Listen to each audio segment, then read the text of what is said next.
मेरे आराध्य गुरुवर के चरणों में अनंतवार नमोस्तु। पूज्य गुरुदेव, जैसा कि आप बताते हैं कि हमें एक तीर्थ क्षेत्र के भगवान जी को हमारा आराध्य मानना चाहिए, तो मैंने कुंडलपुर के बड़े बाबा थोवन जी के खड़े बाबा को अपना आराध्य माना।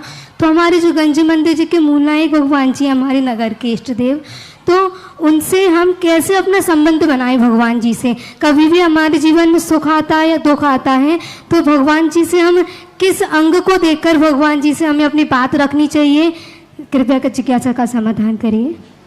आराध्य तो हमें सबको मानना पड़ेगा, थोड़ा सुनने में चूक कर गए।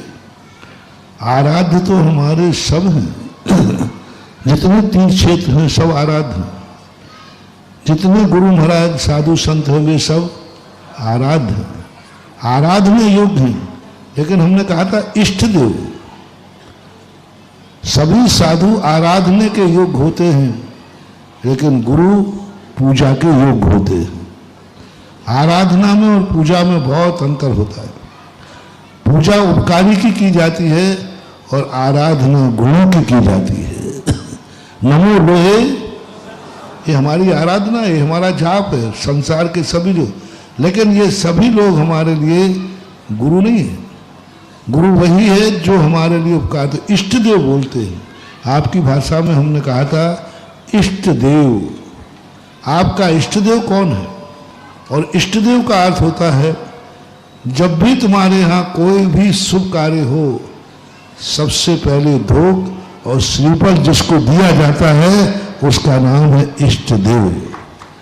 उनके पास जाए बिना या उनकी पाती दिए बिना हम कोई कार्य नहीं करेंगे। तो ऐसा इष्ट देव बनाने का तरीका होता है। इष्ट देव भी हो सकता है, इष्ट गुरु भी हो सकता है, और कोई कुंडलपुर भी हो सकता है। जैसे अशोक नगर के इष्ट देव दर्शनोदय तीर्थ से थोवन जी सबसे निकट इष्ट देव हैं आपके। लेकिन वो इष्ट देव जब ही माने जाएंगे जो व्यक्ति अपने घर में कोई भी कार्य हो, कोई भी तुम्हारा संसार के कार्य हो, पहला धूप, पहला निर्जल, पहला श्रीफल आदिनाथ भगवान के पास थोवन जी पहुंचना चाहिए। तुम्हारे बच्चे का जन्मदिन है तो जन्मदिन में जाकर के वहां धूप लाना है, क्योंकि वो तुम्हारे इष्ट देव हैं। कोई भी कार्य करेंगे तो हमारी वहां तक सूचना पहुंचना, उनकी अनुमति लेना, ये होना। जैसे तुम्हारे रिश्तेदार होते हैं ना, तुम्हारे घर में कोई हो तो रिश्तेदार को सूचना, ऐसे उनके साथ एक रिलेशनशिप होना चाहिए, एक पारिवारिक संबंध होना चाहिए।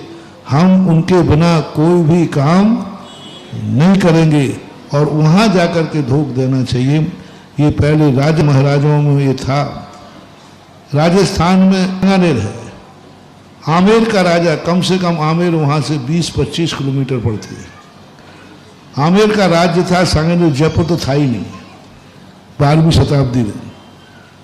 तो राजा सांगा जब भी कोई भी काम करे, युद्ध की रणभेरी भजे, कुछ भी काम करेगा, पालकी में रखकर गाजे बाजे के साथ, कराहों के साथ में पालकी में रखकर चांदी का श्रीफल सांगनेर के आदिनाथ भगवान को भेजता था राजकीय सम्मान के साथ बाकायदा।